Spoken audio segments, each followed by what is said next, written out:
Welcome to my YouTube channel जोहार न दीवाना। जय जोहार, जय आदिवासी, जय भील प्रदेश। जिलाधिकारी इसे ईवीएम के विरोध में चरणबद्ध आंदोलन तथा दिनांक 30 जनवरी 2024 को केंद्रीय चुनाव आयोग कार्यालय नई दिल्ली पर विशाल मोर्चा। पहला चरण 5 जनवरी 2024 को 567 जिलों में जिलाधिकारी कार्यालय को ज्ञापन।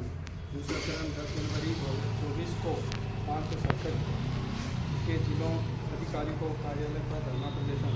तीसरा चरण 16 जनवरी 2024 को 567 जिलों के जिलाधिकारी कार्यालय पर रैली प्रदर्शन। चौथा चरण 31 जनवरी 2024 को केंद्रीय चुनाव आयोग कार्यालय नई दिल्ली पर विशाल मोर्चा। महोदय, आपसे यह निवेदन है कि भारत मुक्ति मोर्चा के द्वारा माननीय वामन मेश्राम, राष्ट्रीय अध्यक्ष भारत मुक्ति मोर्चा नई दिल्ली, इनके आह्वान से ईवीएम के विरोध में चरणबद्ध आंदोलन के तहत ईवीएम हटाओ, बैलेट पेपर लाओ और लोकतंत्र बचाओ अभियान के अंतर्गत भारत के 567 जिलों के मुख्यालयों पर भारत का लोकतंत्र बचाने के लिए ईवीएम के विरोध में उपयुक्त रूप से चरणबद्ध आंदोलन आयोजित किया गया है। भारत की सर्वोच्च न्यायपालिका ने दिनांक 8 अक्टूबर 2013 को एक ऐतिहासिक जजमेंट देकर कहा है कि केवल ईवीएम मशीन मुक्त, निष्पक्ष और पारदर्शी चुनाव नहीं हो सकता। इसलिए ईवीएम मशीन के साथ ईवीटी मशीन लगाना अनिवार्य होगा। इसमें वीवीटी के पर्चियों का 100% मिलान करने से ही मुक्त, निष्पक्ष एवं पारदर्शी चुनाव हो सकता है।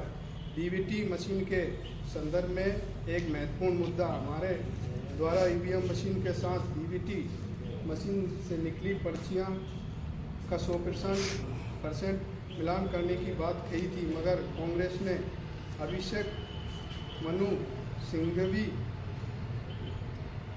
के माध्यम से 50% मिलान करने की केस को सुप्रीम कोर्ट ने लगाया गया और हमारे केस के उलट करते हुए का 1% मिलान करने का जजमेंट दिया गया है। केवल 1% मिलान करने का निर्णय देने से देश में फिर से मुक्त, निष्पक्ष और पारदर्शी चुनाव न होने का खतरा कायम रहा। ये असंवैधानिक है एवं अलोकतांत्रिक निर्णय है। यह बहुत ही गंभीर बात है। यह वजह है कि ईवीएम मशीन के ऊपर से जनता का विश्वास खत्म हो गया है। मशीन में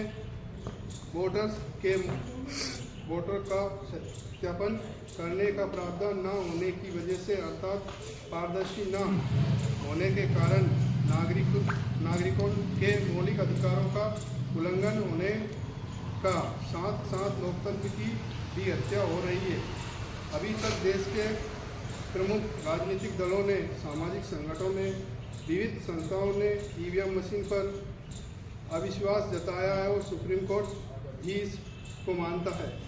हाल में 5 राज्यों के चुनाव हुए, उसमें ईवीएम के घोटाले से संबंधित 15 से 20 हज़ार cases election commission of India के पोर्टल पर दर्ज है। 22 नवंबर 2023 चुनाव आयोग ने अभी तक इन सवालों के जवाब नहीं दिए हैं। चुनाव आयोग इन सवालों के जवाब नहीं दे रहा है। इसका मतलब चुनाव आयोग इन सवालों के प्रति असंवेदनशील है। चुनाव आयोग यह संवैधानिक संस्था है, इसलिए चुनाव आयोग पर जवाब देने का संवैधानिक सिद्धांत लागू होता है। अगर चुनाव आयोग जवाब देने के संवैधानिक सिद्धांत को नहीं मानता है तो चुनाव आयोग तानाशाह है। इन सभी बातों से ये सिद्ध होता है कि चुनाव आयोग ही घोटाला करवा रहा है। ये चरणबद्ध आंदोलन निम्नलिखित मुद्दों के आधार पर किया जा रहा है। टेक्नोलॉजी एडवांस देशों में ईवीएम पर पाबंदी लगाई है, तो भारत में ईवीएम को क्यों चलाया जा रहा है? 3.5% अल्पसंख्यक ब्राह्मणों की जनधार खेती हुई।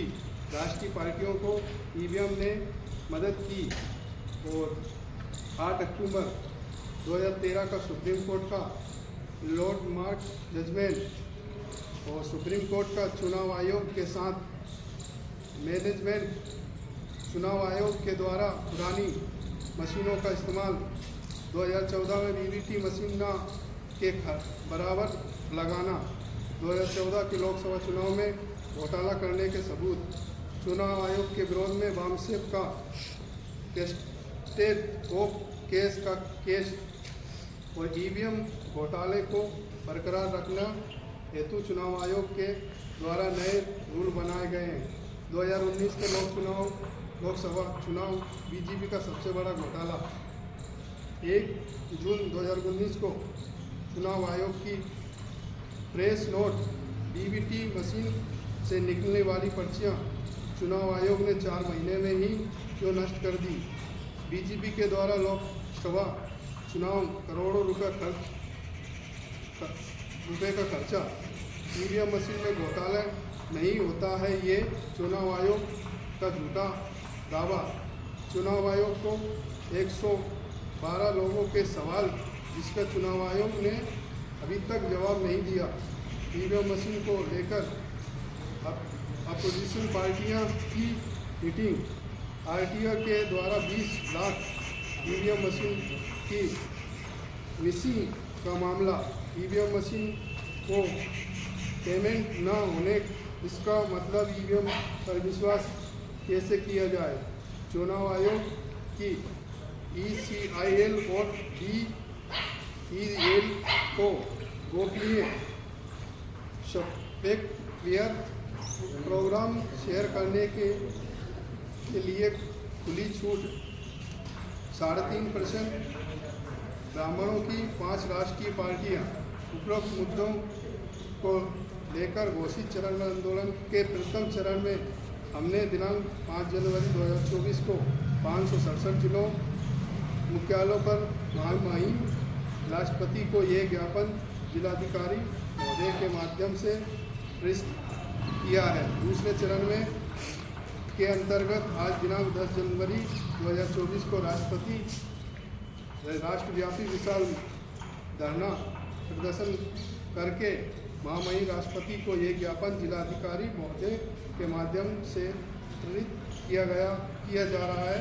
अतः आपसे निवेदन है कि भारत में लोकतंत्र बचाने के लिए तथा मुक्त, निष्पक्ष और पारदर्शी चुनाव न कराने वाली ईवीएम मशीन को हटाकर बैलेट पेपर से चुनाव कराया जाए और भारत का लोकतंत्र बचाया जाए।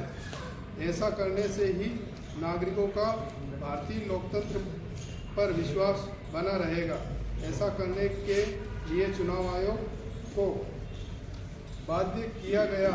यदि चुनाव आयोग के द्वारा ऐसा नहीं किया गया तो लोकतंत्र बचाने के लिए भारत मुक्ति मोर्चा के माध्यम से ईवीएम के विरोध में आने वाले समय में यह आंदोलन और ज़्यादा गतिशील, व्यापक एवं तीव्र बनाया जाएगा। यह ज्ञापन जिलाधिकारी महामहिम राष्ट्रपति महोदय जी